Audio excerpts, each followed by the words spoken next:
ओम शांति।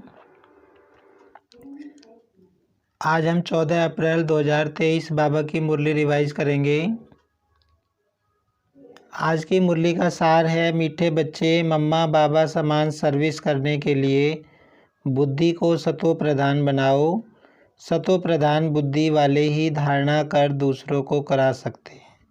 आज बाबा ने बताया कि मम्मा और बाबा के समान सेवा करनी है तो अपनी बुद्धि को पावन बनाओ। बाबा ने कहा जो पावन बुद्धि वाले होंगे वही दूसरों को धारणा करा सकते हैं इस ज्ञान की। आज की मुरली में प्रश्न है, ऊंचे से ऊंचा पुरुषार्थ कौन सा है जो अभी तुम बच्चे कर रहे हो?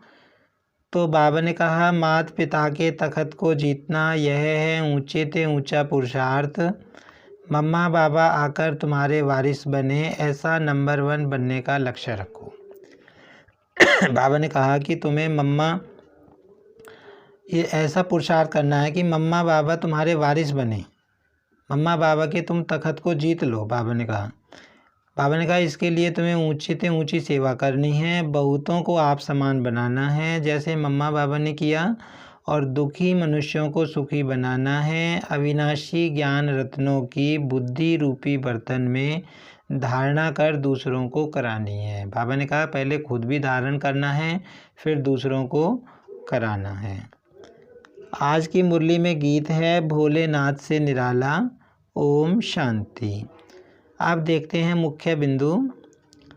आज बाबा ने बताया कि आदि सनातन देवी देवता धर्म की स्थापना किसने की ये कोई नहीं जानता। हिंदू धर्म की स्थापना किसने की कोई नहीं जानता।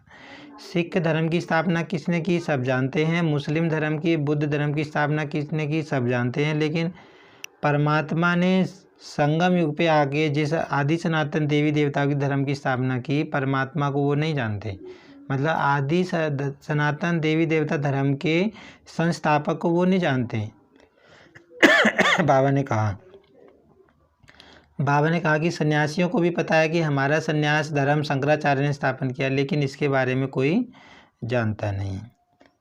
बाबा ने बताया कि भक्ति मार्ग में दुख बहुत है, आत्माओं को भटकना पड़ता है। तो बाबा कहते हैं इस समय मैं आया हूँ सबको दुखों से छुड़ाने के लिए, सबके दुख दूर करने के लिए मैं आया हूँ। बाबा कहते हैं सबके दुख दूर अब हो जाएंगे। लेकिन किसके दुख दूर होंगे? बाबा ने कहा जो बाबा की श्रीमत पे इस समय चलेंगे। आगे बाबा ने बताया है कि मनुष्य जब देखते हैं कि ब्रह्मा इन्होंने यहाँ दिखाया हुआ है तो वो कहते हैं कि ब्रह्मा तो देवता है, वो तो सूक्ष्म वतन में रहने वाला है, वो तो ऊपर रहते हैं, यहाँ कलयुगी सृष्टि में ब्रह्मा कहाँ से आया? तो बाबा कहते हैं कि ये तो सब दिन की कल्पना है। तो बाबा कहते हैं कि उनको ये समझाओ कि भाई जब परमात्मा आएंगे तो ब्रह्मा के द्वारा ही तो ब्राह्मण रचेंगे और उन ब्राह्मणों के द्वारा ही तो नई सृष्टि की स्थापना होती है। तो बाबा कहते हैं कि उनको ये पता नहीं है कि ब्रह्मा जो जिसका तन परमात्मा ने लिया वो एक अनुभवी आत्मा होती है, वृद्ध तन में परमात्मा आते हैं। बाबा ने कहा कि मैं जिसके तन में आता हूँ वो अनुभवी है, उसे हर चीज़ का अनुभव है, और अनुभवी आत्मा के अंदर भागी रथ के अंदर, भाग्यशाली रथ के अंदर मैं आकर अपना काम करता हूँ। आगे बाबा ने बताया कि तुम्हारे शरीर पर नाम पड़ता है, तुम्हारी आत्मा का नाम नहीं पड़ता। तुम जितने शरीर लेते हो उतने तुम्हारे नाम पड़ते हैं, लेकिन मेरा नाम शिव ही रहता है, क्योंकि बाबा जन्म मरण में नहीं आता, बाबा की आत्मा का नाम होता है शिव। बाबा ने बताया कि यह कॉलेज है, इसमें सब आत्माएं पढ़ती हैं, बाबा के ढेर बच्चे हैं, लेकिन बाबा ने बताया सब नंबरवार हैं। बाबा कहते सब बच्चे एक समान नहीं पढ़ते, किसी की बुद्धि बाबा कहते ज्ञान धारण करके सतो प्रधान बनी है, किसी की सतो है, किसी की रजो है, माना सब नंबरवार हैं। बाबा कहते हैं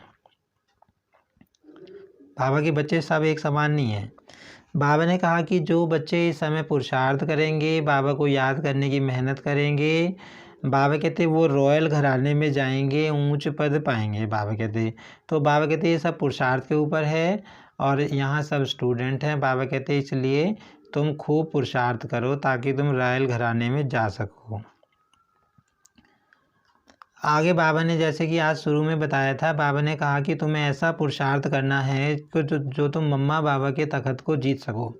माना बाबा ने बताया जैसे मम्मा बाबा की जैसे लक्ष्मी नारायण बन जाएंगे तो उनकी फिर उनके बच्चे बनेंगे, वो उसके तखत के मालिक बनेंगे। तो बाबा कहते हैं कि तुम्हें ऐसा बनना है कि मम्मा बाबा के तखत के तुम मालिक बनो और मम्मा बाबा फिर नीचे आ जाएंगे।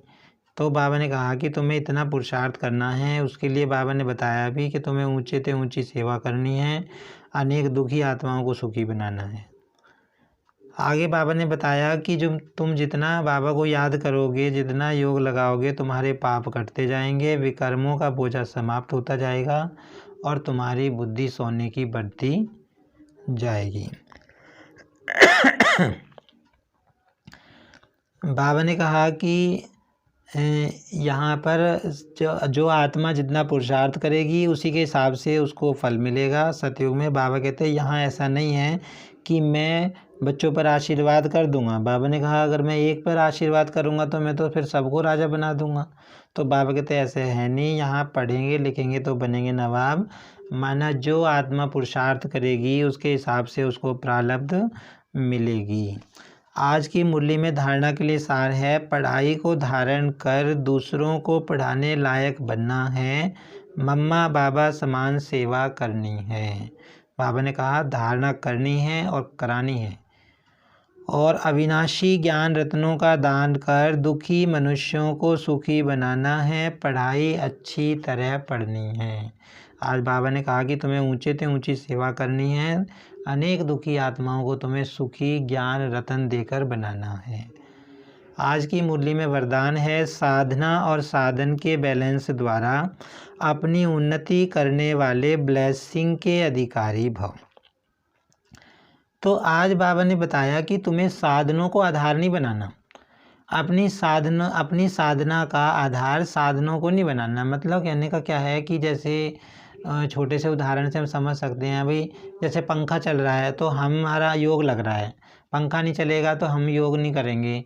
गाड़ी मिलेगी तो हम सेवा के लिए जाएंगे, गाड़ी नहीं मिलेगी तो सेवा के लिए नहीं जाएंगे, है ना। इस तरह बाबा कहते हैं साधनों के ऊपर तुम्हारी साधना डिपेंडेंट नहीं होनी चाहिए, तुम डिपेंडेंट नहीं होने चाहिए। बाबा कहते हैं अगर बाबा ने कहा कि तुमने अपनी उन्नति का आधार साधनों को बनाया तो बाप बीच में से निकल जाएगा और जब तुमको साधन नहीं मिलेंगे तो तुम्हारी स्थिति हलचल में आ जाएगी। बाबा कहते तुम्हारा उमंग उत्साह कम हो जाएगा, पूरा नहीं रहेगा। तो बाबा कहते कि भले साधनों को प्रयोग करो लेकिन डिटैच्ड होकर प्रयोग करो, उनको आधार नहीं बनाना है। बाबा कहते हैं